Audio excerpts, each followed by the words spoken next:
E aí, seja muito bem-vindo aqui ao episódio, posso dizer que piloto do nosso podcast. Eu sou o Beck e eu tô aqui hoje com o meu camarada Lucas Pombo, que foi intimado e quase ameaçado para participar aqui do podcast. Fala aí, Pombo. E aí, galera, beleza? Eu sou o Lucas Pombo, camarada do Beck intimado a participar do podcast de hoje. Aproveitando aí, né, feliz aí de participar mais uma parceria com o meu camarada. Importante destacar aqui que esse podcast aqui surgiu como ideia, né, para comemorar a minha resiliência no canal. 1 ano postando conteúdo no canal todo dia. É muita luta. E aí, quem ganha é o canal, né, Pombo? Com certeza. Depois de muita luta, né, 1 ano postando conteúdo, já tem cerca aí de quê? De mais de 300 vídeos postados? Por aí, né? Tem mais 360. Né? Acho que já passou de 360 vídeos postados, né? Já Quer dizer, vai passar no dia 16, né? vai passar. Não passou. Na verdade, no caso já passou. Não, então, é verdade, você já tinha vídeos extras aí, né, postados aí, você já fez uns extras aí, uns episódios especiais, já fez umas livezinhas aí, então realmente você já tinha passado aí dos 365 vídeos aí. Mas enfim, né, hoje faz 1 ano, assim, desde que eu voltei a postar, né, porque pra quem não sabe, eu criei o canal aqui, 2016, eu acho, então já tinha bastante vídeo, é que eu ocultei tudo, né, então vai fazer 1 ano que eu voltei a postar e postando todos os dias. É, um ano assim, já trazendo essa reinvenção do canal, né, tipo... É isso aí, sim. Agora voltado um pouco mais pro jogo retrô e dessa parte de poder fazer o registro de gameplay, né. Isso aí. Mas, Pombo, nesse podcast aqui, o que a gente vai falar sobre? Pra comemorar 1 ano de canal, a gente vai começar falando sobre o nascimento de nada mais, nada menos do que os consoles. O videogame em si, né? Os videogames em si. Muito bem. E o que você pode começar contando pra gente aí sobre isso daí? Eu já vou começar te entrevistando no teu próprio canal, né? Bom, é importante dizer aqui que a gente vai focar nos marcos mais relevantes da história, né? Alguns desenvolvedores importantes também, que contribuíram para o nascimento da indústria, algumas datas. A gente vai focar em alguns consoles principais. Infelizmente, muitos consoles vão ficar de fora, né? Só a SEGA tem 1 milhão de consoles. Mas quem sabe, se esse projeto aqui for para frente, a gente pode voltar no surgimento das empresas, dos consoles. Tem muito assunto legal que a gente pode conversar aqui, né? A gente também não vai falar especificamente de jogos, mas é claro que é impossível não falar de um jogo ou outro, né, nessa indústria. E se esse episódio aqui for bem recebido, a gente pode continuar o projeto, né, pô? O que tu acha? Eu acho muito válido, né? Fora que a quantidade de curiosidade que a gente pode trazer sobre o tema em si, né? E a quantidade variada de experiências que já foram vividas no passado, que a gente meio que pode revisitar aqui, eu acho que daria uma série inteira de podcast. É verdade. Mas tu já me intimou aí, mas eu ainda não vou falar não, vou deixar o ouvinte aqui na curiosidade. Por quê? Onde que ele pode escutar esse podcast? Por enquanto, só nos meus 2 canais, né? Que são o Back Empire, onde eu jogo alguns jogos retrô, e no Mecanismo Maker, que é um canal mais focado em game design. E quem sabe futuramente a gente não expanda, né, os horizontes e coloque aí nas principais plataformas, como por exemplo o Spotify, né? Agora, como forma da gente criar um placeholder aqui, né, um espaço reservado aqui no podcast, eu queria avisar que esse aqui, como é o primeiro episódio, a gente ainda não tem uma forma onde você, ouvinte, possa contribuir com o projeto através, sei lá, de um clube de membros ou um Catarse, mas você pode ajudar já deixando um like aí, ou se você gostar do conteúdo, também pode se inscrever nos canais, né, pô? Pode, além de se inscrever, compartilhar para os seus amigos aí, né? Você achar o tema interessante, compartilha também, por favor, porque ajuda demais a gente aí. No canal de gameplay eu não costumo pedir, mas já fica a dica aí, né? Exatamente, não custa nada. Bom, vamos lá, também queria convidar você que está nos ouvindo aqui e a usar a aba de comentários aí do YouTube para deixar mensagem, perguntas, talvez uma curiosidade que não foi falada aqui durante o conteúdo, que se a gente tiver aqui um próximo episódio, a gente vai usar aqui esse espaço para ler os comentários que vocês deixaram aí. E aí a gente deixa esse espaço aqui como se você já escutou algum podcast e sabe que tem leitura de e-mails, né? Aqui não vai ser leitura de e-mails, vai ser leitura das mensagens que vocês compartilharam com a gente aí nos comentários. Uma boa ideia, né, Pombo? Com toda certeza. A gente conseguir fazer essa participação do público aí junto com a gente dentro de um modelo novo que está sendo criado aqui, né? Ideia do Beck aí, né? Mas algo que é muito interessante, porque você pode fazer isso em vários lugares, né? Você pode ouvir um podcast onde você estiver, né? Desde que você tenha um fone de ouvido ali, você já tem um acesso total, né? Exatamente. Então, agora a gente pode começar o conteúdo aqui. O que tu acha? Vamos que vamos. Dá o pontapé inicial pra gente aí, Beck. Agora que a intimação funciona, você dá o pontapé inicial pra gente.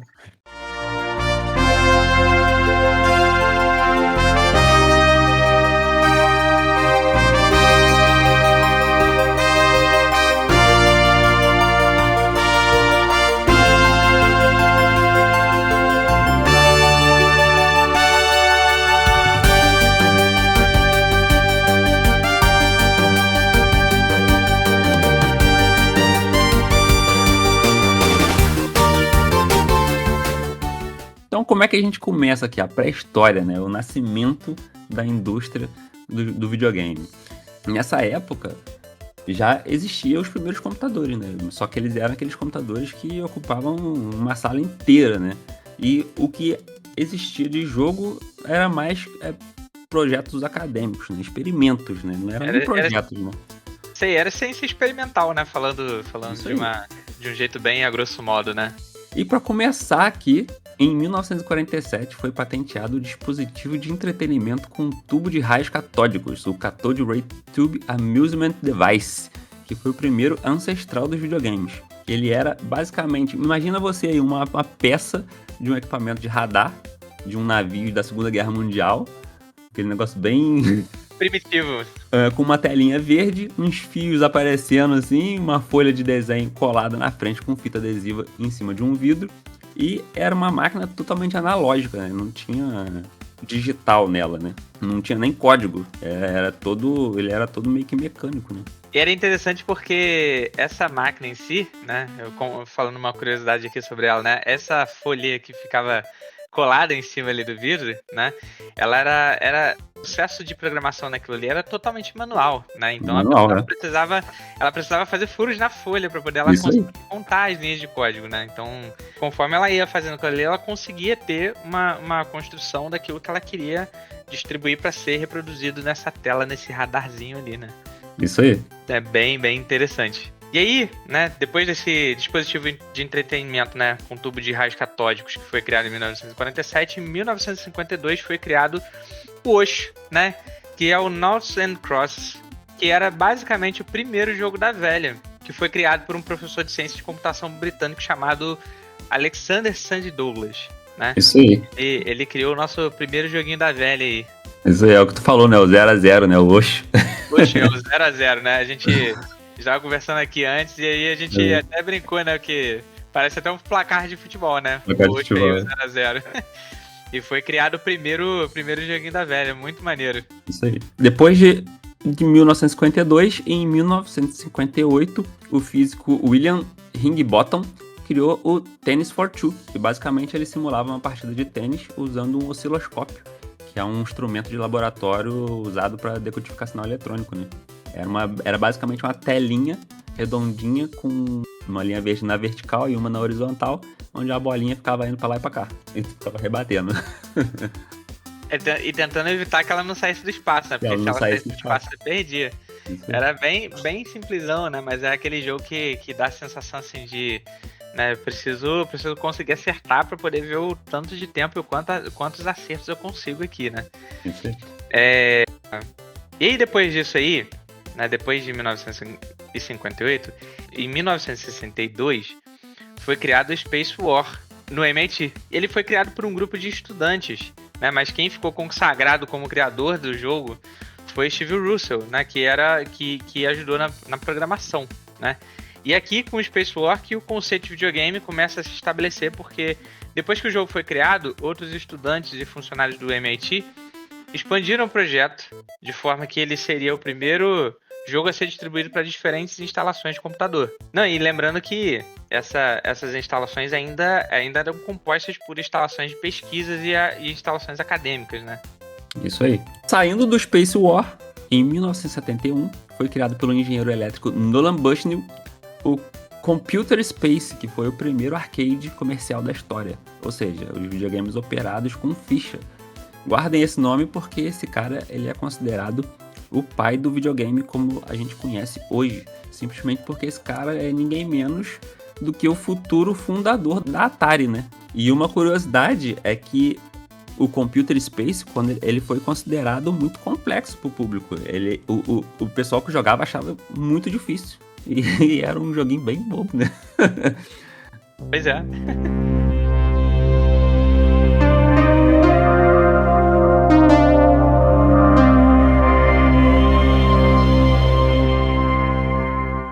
Mas é agora que começa a ficar interessante, porque depois de Space War, tivemos o boom dos arcades, dos pixels gigantes e do nascimento da Atari. Falando por nascimento da Atari, né? Em 1972 a gente teve o lançamento do primeiro arcade, que foi o Pong, né? Da recém-fundada Atari aí, né? E do primeiro videogame comercial, o primeiro videogame doméstico, né? Que foi comercializado, que era o Magnavox Odyssey. Ele foi criado aí pelo inventor alemão naturalizado americano, Ralph Baer, que chegou a processar a Atari por conta da similaridade do Pong com o jogo de tênis do console. E depois ele processou várias outras empresas, mas isso é um assunto que pode ficar para um outro podcast, né? Porque tem muito conteúdo sobre isso daí, só do processo dele contra as empresas, né? E é importante lembrar que nessa época a Atari ela ainda só produzia arcades, né? Isso aí. Então era bem nesse estilo aí, né? Foi uma era interessante, né? Mas ao mesmo tempo foi um período complicado, né? Conturbado ali, teve muito conflito, né? Uhum. Mas nem de todo conflito, né? Ficam coisas ruins, né? Principalmente na questão dos arcades, né? Com o pessoal fazendo mod pra arcade, né? Isso aí. Aquela época, cara, os caras não estavam nem aí, tá ligado? Tipo assim, viu uma empresa lançando a ideia, o cara já pensava assim, pô, vamos catar isso daí e vamos lançar aqui também, mano. E aí vamos tentar aprimorar porque o deles é uma merda e a gente pode fazer melhor. Entendi, eles eram nesse nível aí, os caras assim, tipo, hoje o pessoal fica com essa parada assim, copyright, direito de imagem, disso e aquilo. Antigamente, naquela época os caras não estavam nem aí pra nada, não tava nem aí se ele ia tomar processo, cara. Uhum. Bom, em 1974, 2 funcionários da Alpex, o Wallace Kirchner e o Lawrence Haskell, eles desenvolveram um projeto de videogame que foi chamado depois de Raven. Mas para que esse projeto ele fosse para o mercado, visto que tinha uma concorrência crescente, né, eles precisavam de ajuda. Aí que entra a Fairchild, né, e o engenheiro e designer de jogos Jerry Lawson. Então, em 1976, surgiu o Fairchild Channel F, o primeiro console a usar cartuchos de ROM verdadeiros, né, em vez de jogos fixos na memória. Hoje, o Lawson é considerado o pai dos cartuchos. A Fairchild vendeu bastante no primeiro ano de vida, mas a ascensão do console e do Jerry Lawson durou bem pouco, né? Você sabe por quê, Pom?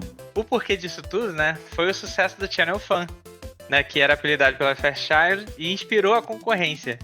E assim, a questão principal é que antes você tinha só o console com apenas um jogo na memória.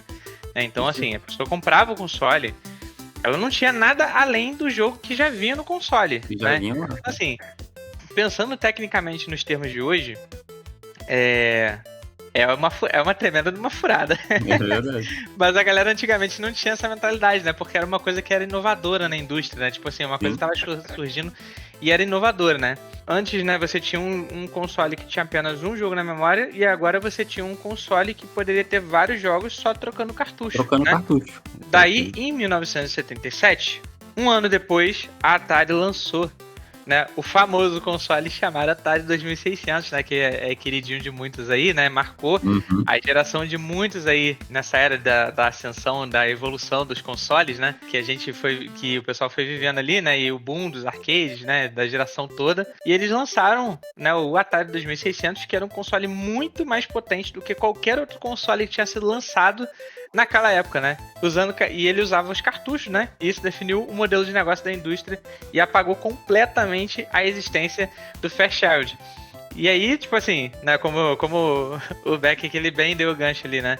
Ele falou, né, sobre esse sucesso, né, do Jerry Lawson né, e da Fairchild ter durado bem pouco, né, e foi justamente por conta disso, né, porque a Atari simplesmente ela fez um movimento que deu um boom, né, foi um espaço de evolução nos cartuchos ali, e naturalmente aquilo que fica mais expressivo, né, acaba apagando outra coisa que foi expressiva antes, né, e como tava tudo assim surgindo uma coisa atrás da outra, né, a gente percebe naturalmente como que a história ia se desenrolar, né, então naturalmente a Atari ganhou uma popularidade absurda com isso daí, né.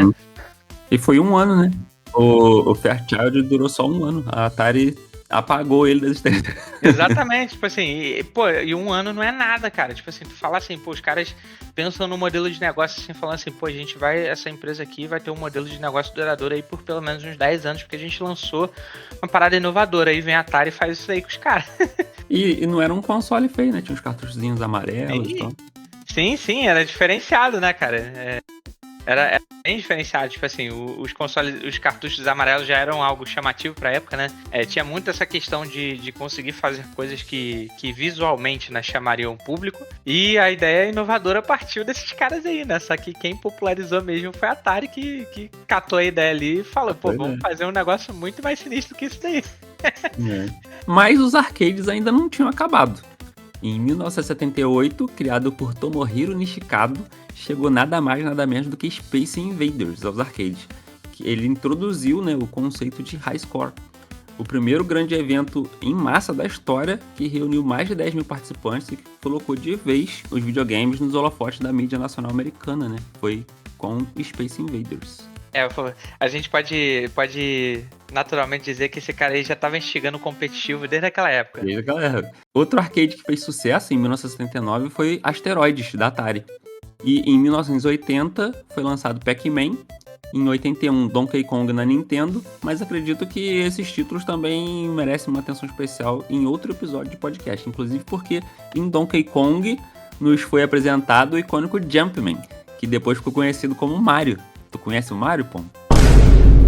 Essa é uma pergunta difícil, camarada. Essa é uma pergunta muito difícil.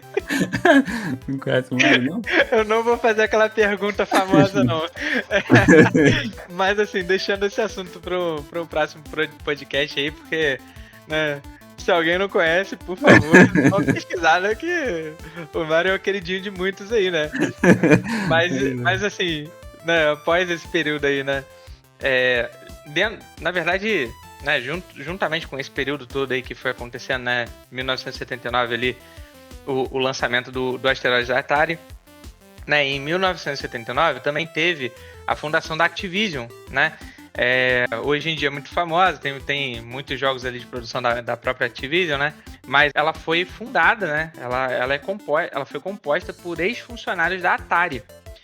Isso foi muito importante naquela época porque ela se tornou a primeira desenvolvedora third party, né, da indústria, né? Desenvolvedora terceirizada, né? E aí, pra quem não sabe, né? First party se refere à dona do console, né? No caso, a Atari naquela época.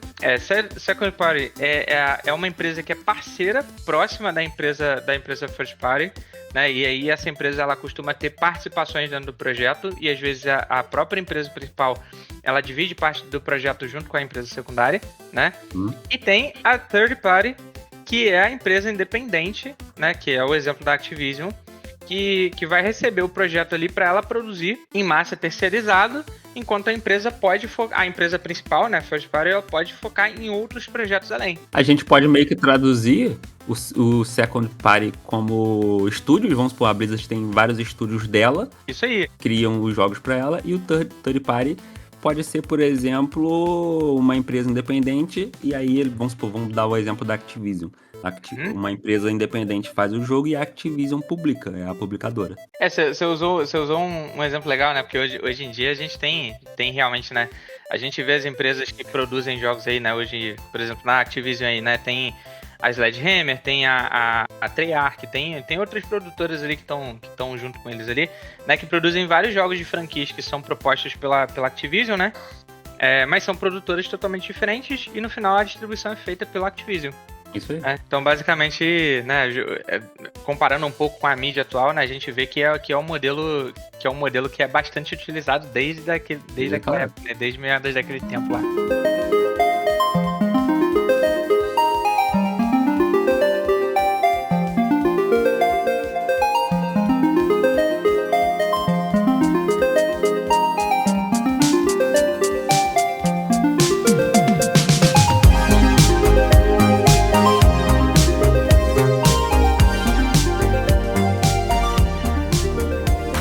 Mas agora a gente tem um divisor de águas. Porque em 1983 teve o crash dos videogames. O mercado já estava saturado, tinha uma grande quantidade de jogo ruim, de péssima qualidade, né, sendo produzido, que levou as lojas a simplesmente banirem os consoles. E um dos pilares para isso acontecer foi que em 1982 a Atari lançou aquele polêmico jogo, né, do ET, que foi produzido em só 6 semanas e impressionantemente aprovado pelo Spielberg. É que é um tremendo absurdo, né? Porque tu fala assim, cara, esse cara não testou o jogo de verdade, tá ligado? Ele só viu a imagem e falou, é isso aí, é isso aí. E resultou que foi um total fracasso, né? Ninguém gostou do jogo, o jogo não saía das prateleiras, tanto que tiveram que enterrar milhares de cópias do cartucho no deserto do Novo México, né? Em um aterro sanitário, perto da cidade de Alamogordo, porque não tinha o que fazer com elas. O que a gente conhece de videogame hoje quase deixou de existir, mas teve uma empresa que não deixou isso acontecer, né? Exatamente.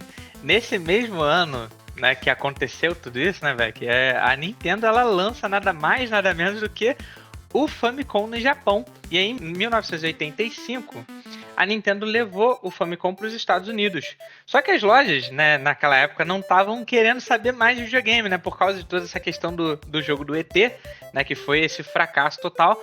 E o pessoal falou, não, a gente não quer mais isso daí e tal, a produção de jogo, e era só jogo porcaria, assim, só jogo ruim.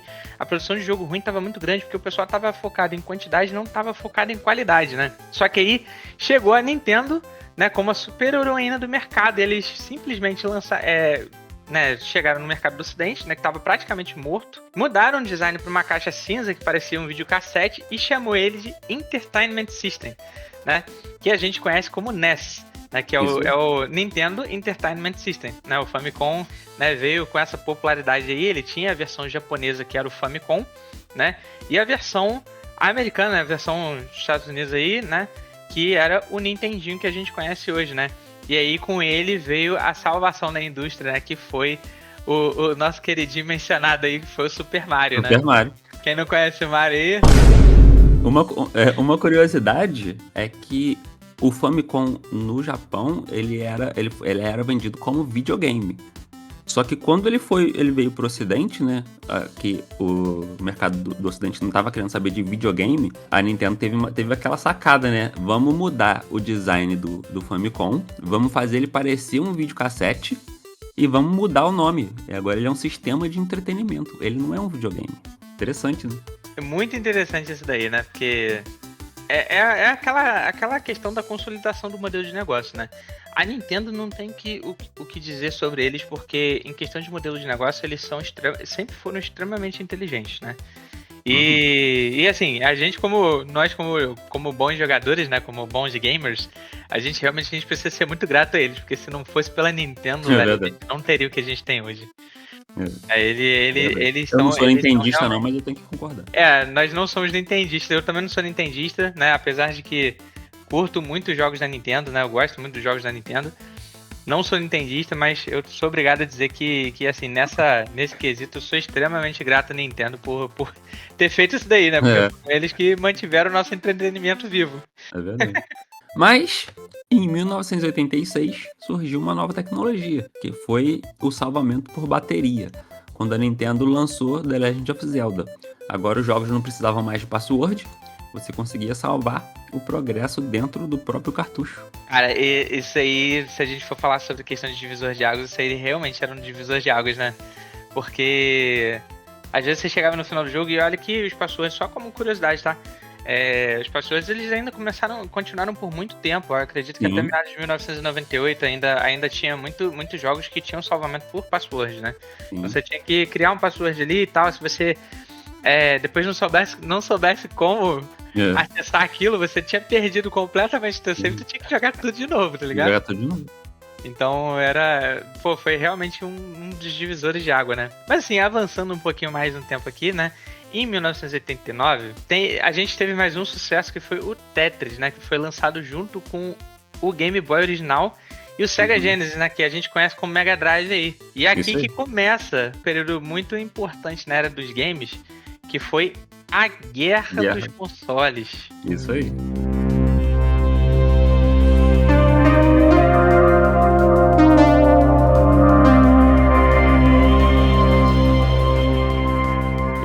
Exatamente. É nesse período que o 3D vai começar a dar os primeiros passos, né? Em 1990, a Nintendo lança o meu queridinho, né? Que é o Super Nintendo, que veio pro Ocidente só em 91. E uma curiosidade que na Coreia do Sul, ele não é conhecido como Super Nintendo, ele é conhecido como Super Comboy. E ele foi distribuído pela Hyundai Electronics, olha só. Que loucura, né? Tu pensar que uma empresa que não tem nada a ver com videogame em si, Nada a ver. Foi o que fez a distribuição de um dos videogames mais famosos do mundo, né? A Hyundai Electronics, ele é tipo a General Electric, né? A General Electric, ela faz as coisas de elétrica, né? Mas hoje em dia o foco dela é turbina de avião, né? Exatamente. Mas, como o Pombo disse, é aqui que a pancadaria começa, né? Porque a Sega lançou o Sega Genesis em 89 e a Nintendo, o Super Nintendo, em 90, né? 91. Mas a Nintendo quebrou a concorrência com o Mario. Para tentar competir com o Mario, a Sega então criou o Sonic the Hedgehog, né? O Sonic Ouriço. E tu, Pombo, tu prefere Mario ou Sonic? Cara, assim, é uma época muito marcada na minha vida, né? Tanto o Mario como o Sonic, né? Foram dois personagens assim que eu sempre joguei muito quando era novo, né? Joguei muito com os dois. Mas se eu for falar sobre a questão de preferência, não é puxando sardinha pra Nintendo, né? Lembrando que eu não sou nintendista, mas, cara, realmente o Mario era um negócio diferenciado, velho. Assim, o Sonic era muito legal, né? E ele tinha esse formato também, né? Do high score, conforme tu ia pegando as moedinhas, já avançando na fase e tal. Era uma parada bem arcadezão, assim, bem ação, né? E você pensava assim, pô, é um ouriço correndo, tá ligado? Mas era muito maneiro. Mas o Mario, cara, ele tinha um negócio realmente diferenciado, né? As mecânicas de jogos começaram a ser bastante inovadoras, né? O Super Mario, por exemplo, né, foi algo que trouxe essa questão do arcade, a mecânica, algo diferente, né? Algo que era extremamente interativo. Podia ter ideias divertidas de como passar uma fase, né? Você não precisava fazer exatamente do mesmo jeito, você conseguia fazer de vários jeitos diferentes. Sim. Você conseguia acessar áreas diferentes e tal. Então, pra mim, assim, como questão de preferência mesmo, eu realmente tinha um carinho especial pelos jogos do Mario, né? Eu também, inclusive porque Mario foi o meu primeiro jogo, né? Foi o primeiro jogo que eu tive. Foi o primeiro joguinho que você teve, né? Eu naquela época, assim, do Nintendinho eu ainda não tava aqui, né?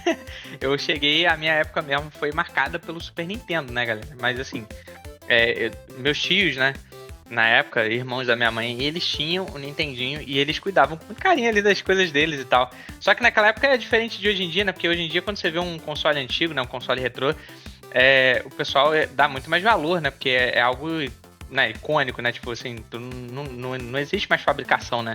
Antigamente o pessoal tinha aquela coisa, né? Eles guardavam porque o console, digamos assim, a movimentação de console era diferente do que é hoje em dia, né?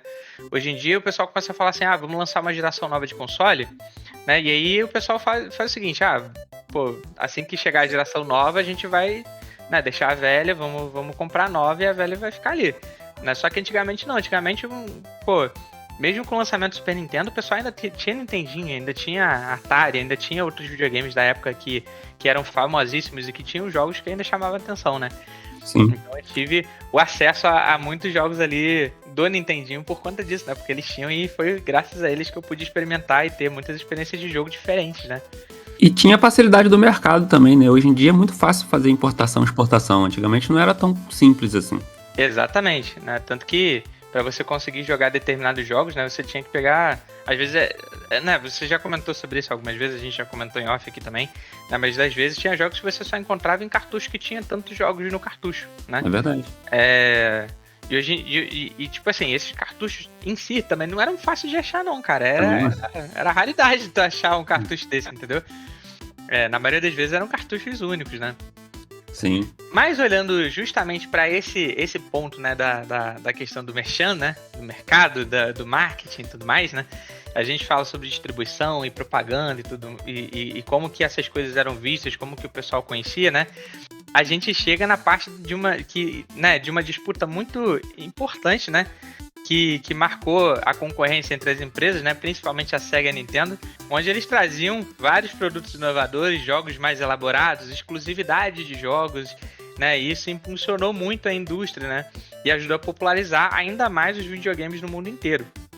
Essa rivalidade entre a Nintendo e a Sega, né, elas geraram campanhas de marketing que foram super agressivas uma com a outra, assim, né? E isso era muito engraçado, né? Porque os caras realmente eles não tinham medo de se farpar, né? Uhum. E aí, nessas propagandas aí, né, de marketing que eles geravam, eles faziam comparações técnicas em relação aos gráficos, ao som, à velocidade de processamento do videogame, né? E, inclusive, utilizavam slogans que farpavam mesmo, né? Na cara dura, né? Por exemplo, a Sega falava assim: Genesis does what Nintendo don't, né? Que dizia que na tradução ao pé da letra, né? Fala assim: Genesis faz o que o Nintendo não faz. Não faz. Né? E os caras não estavam nem aí, velho. Tipo, isso a gente vê que é uma parada que já vinha de muito antigamente, né? Porque os caras catavam a ideia um do outro assim na cara dura também. E de fato é meio que eles tinham meio que um pouco de razão, porque se tu for, por exemplo, o Sonic é um jogo super rápido. Sim, a velocidade de processamento do console era muito grande. Se tratou naquela época, né? Com toda certeza, né? E a mecânica do jogo é uma mecânica muito divertida, né? Se tu for comparar a velocidade de Sonic e Mario, Sonic tem um processamento muito mais rápido. É completamente diferente. Eu acho que isso só vem a trazer uma mudança em si, né? Com o Super Nintendo, depois que eles foram lançando alguns jogos mais pra frente e tal. Né, tentando revisitar um pouco, né, essa questão de poder de processamento, mas mesmo assim ainda era totalmente diferente a pegada de um videogame pro outro, né? É a partir daqui que a gente já entra em uma época mais conhecida, né, porque ainda em 1991 a Sony estava trabalhando junto com a Nintendo em um acessório de CD-ROM, né, para o Super Nintendo, chamado Nintendo PlayStation, separado mesmo. Só que a parceria deu ruim quando a Nintendo anunciou outra parceria sem avisar para a Sony, né? A Sony não gostou nada disso e em 1994 a gente tem o lançamento do PlayStation. No primeiro dia do lançamento, ele já tinha vendido mais de 100 mil unidades, o que era um recorde, né? Porque nenhum outro console da história já tinha vendido tanto assim mundialmente. É um absurdo, né? A PlayStation já começou como ignorante, né? Falando, vocês vão fazer isso com a gente, né, seus miseráveis? Então vocês vão ver o que nós vamos fazer com vocês. Os caras simplesmente chegaram, lançaram um videogame que lançou uma quantidade absurda que nenhum outro videogame tinha alcançado ainda. E aí, em 1996, né, a Nintendo, para poder responder esse surgimento inesperado da Sony, que, assim, se a gente for falar particularmente, a culpa foi total da Nintendo. Da Nintendo, a Nintendo criou um monstro. Eles criaram um monstro, né? Eles literalmente criaram um monstro, eles deram vida a um Frankenstein. Né? E aí, com eles ali, né, a Sony surgindo como uma nova potência da indústria, né? Que a própria Nintendo criou, né? Também veio o Sega Saturno, não sei se a galera vai lembrar, mas também foi um videogame muito popular ali na época de 1996, né? E eu não posso deixar de mencionar o Nintendo 64, né? Que foi o jogo, assim, o jogo que pra jogatina em LAN, né? Jogatina em off, assim, multiplayer, ele foi um videogame que, cara, ele era insano pra isso, cara. Tipo assim, eu acho que não tinha videogame igual pra jogatina dentro das quatro paredes ali com amigos e tal. Ele foi um videogame pensado pra poder jogar com várias pessoas dentro de um mesmo ambiente, né? Só que, enquanto a Sony apostou em CDs, como mídia para os jogos deles, né? A Nintendo continuou nos cartuchos. E apesar deles terem um carregamento muito mais rápido, seria um hardware poderoso de processamento 3D, né? Que estava ganhando espaço na época, era bem mais limitado e tinha um custo muito maior de produção, né? Até falando sobre essa questão do custo de produção e fazendo um gancho com o que foi falado antes, né? Inclusive com a quebrada, né, que deu da questão lá do jogo do ET, né? Que os caras tiveram que descartar a cacetada de cartucho lá no deserto do México. Tu fica pensando assim, o custo de produção que levou pra fazer aquilo e o desperdício que foi jogar tudo aquilo fora porque ninguém comprava. Hoje em dia, um cartucho do ET custa algumas centenas de dólares por conta disso. Exatamente. Então, assim, a gente fica pensando assim, caraca, meu Deus do céu, como é que os caras podem fazer um negócio desse? Os caras são muito doidos, né? Mas, assim, é aquela questão, né? Visão de mercado totalmente diferente. E pra eles, como o jogo tinha sido um grande, um fracasso, uma baita de uma porcaria, não tinha o que fazer, só restava jogar fora, né? Mas, enfim, por conta disso, né? Isso acabou fazendo com que algumas empresas migrassem para o PlayStation, né? Incluindo a Square, que levou o Final Fantasy VII pro PlayStation ao invés do Nintendo 64. Né? Até Final Fantasy VI saía pra Super Nintendo. Isso aí. E aí, quando lançou o 7, já tava na era 3D, a Square falou assim, opa, peraí, temos um caminho aqui mais interessante. O que eu prefiro, lançar um CD ou lançar um cartucho que é muito mais caro? Vamos pro CD. E nisso, a Nintendo começou a perder mercado, né? Essa estratégia de mercado de mudar o Final Fantasy VII para o PlayStation, né? Ela teve muito impacto por causa da questão de produção, que foi muito mais produzido, né? E assim, a Square, ela também foi extremamente inteligente porque ela aproveitou totalmente o sucesso que a PlayStation fez, né? Com a venda de 100 milhões de cópias ali, né? Porque por mais que, beleza, Nintendo 64 surgiu, né? Foi extremamente popular na época, mas ainda assim não bateu a PlayStation, né? Tipo, o lançamento do PlayStation 1.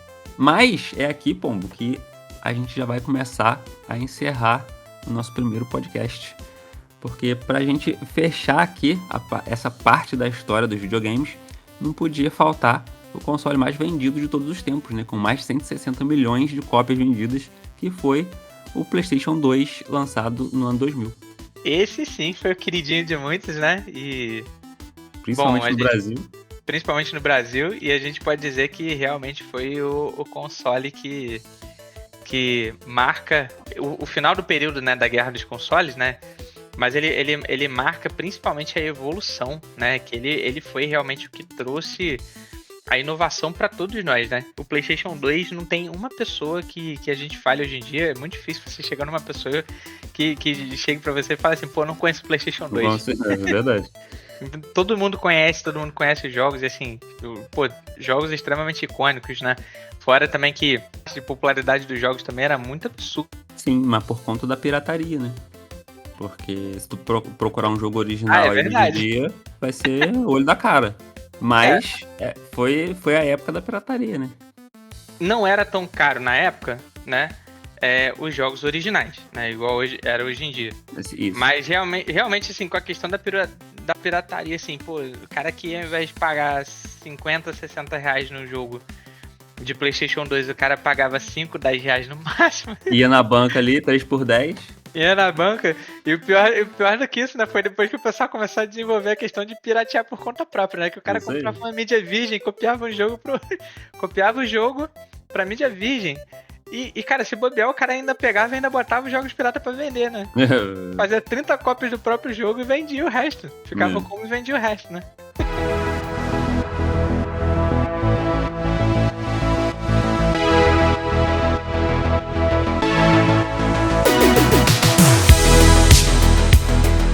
Mas é com muita tristeza que nós encerramos aqui o nosso conteúdo. Queria agradecer você, ouvinte, que escutou até agora. É claro que ficou muita coisa de fora aqui, né? Tiveram muitos consoles que a gente não comentou, em Intellivision. Teve muita coisa que ficou de fora aqui, mas a gente tentou abordar aqui a parte principal, né? O surgimento do videogame, né? Da indústria. E aí a gente pode depois voltar. Se vocês curtirem esse formato, a gente volta aqui falando de como é que foi a trajetória da Sega, como é que foi a trajetória da Atari. A gente pode falar desse tema que a gente começou a falar aqui, né? Da pirataria também. Tem muita coisa pra gente conversar aqui de videogame, né, Pombo? Sim, com certeza. Tema sobre console, principalmente, né, da história dos consoles, do retrô, é o que não falta. Consoles icônicos para serem tratados aqui é o que não falta. O Beck falou aí, a gente tratou, assim, dos pontos principais.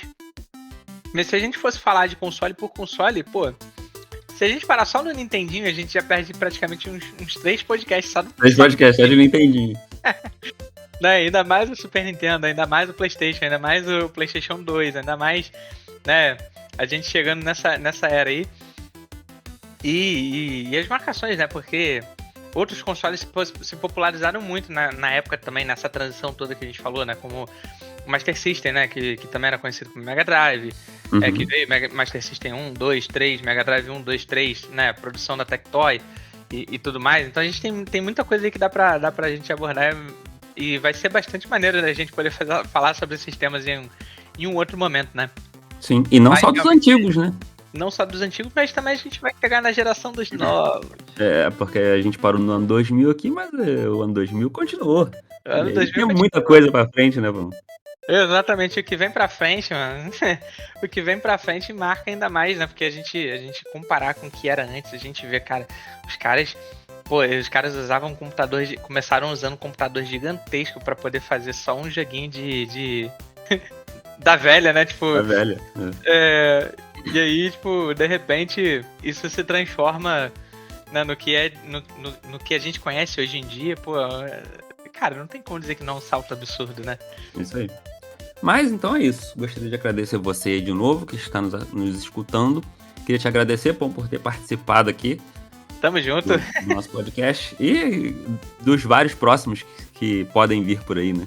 Com certeza. Muito bom poder participar do podcast aí contigo, né? Principalmente sendo o primeiro podcast do canal em comemoração a 1 ano, né, de postagens ininterruptas, né, que tem funcionado aí, né, de registro de gameplay, né, gameplay de jogos retrô. Né, o convite aí é interessante porque marca também a ideia da gente conseguir fazer uma parceria dentro disso aí, né, e trazer mais conteúdo sobre isso aí, que é bastante legal, né, bastante interessante e tem bastante coisa. E também queria te convidar aí novamente, né? Já convidei uma vez, mas queria te convidar de novo a deixar uma mensagem aí nos comentários pra gente ler aqui, né, nos próximos podcasts, né, Bomba? Com toda certeza, né? Comentários aí que vocês possam deixar, curiosidades que vocês possam acrescentar, perguntas que vocês queiram fazer. A gente tá aqui para poder debater os temas. E além de debater, também aprender sobre eles, né? E poder trazer curiosidades aí que sejam bacanas aí pra quem tem esse interesse, né? De saber mais sobre os consoles antigos, saber mais sobre como que era a mecânica de criação de jogos e tal. Isso aí a gente pretende trazer aí com o tempo, né? Então, a gente vai desenvolvendo a ideia e em algum momento ela vai ser introduzida. vamos dizer assim, né? Não precisa nem ser uma curiosidade, pode ser só uma mensagem mesmo pra gente ver. Exatamente. Se quiser, pode ser uma crítica, pode ser uma sugestão. Fazer uma crítica, uma sugestão. Isso aí. Então, Pombo, quer deixar fazer uma divulgaçãozinha do teu conteúdo? Futuro conteúdo, né? Cara, por enquanto ainda tá em fase de estudo, né? Mas eu tenho me programado, né, para poder voltar a fazer conteúdos aí, tanto para o YouTube, né? Mas primeiramente tô pensando em fazer apenas lives mesmo lá na Roxinha. E aí o Beck vai deixar o link do meu canal aqui e o link lá da Roxinha também, né? Se puder, ele vai deixar pra mim aí. Não, com certeza. Já fazendo essa divulgaçãozinha aí, que eu tenho a pretensão de trazer gameplays de jogos variados, né? E assim, lembrando que eu vou jogar vários tipos de jogos, né? Podem ser jogos retrô, podem ser jogos mais atuais também, jogos de tiro, jogos de futebol, luta, o que for, né? É um conteúdo de jogo variado, né? É só pra trazer gameplay mesmo, né?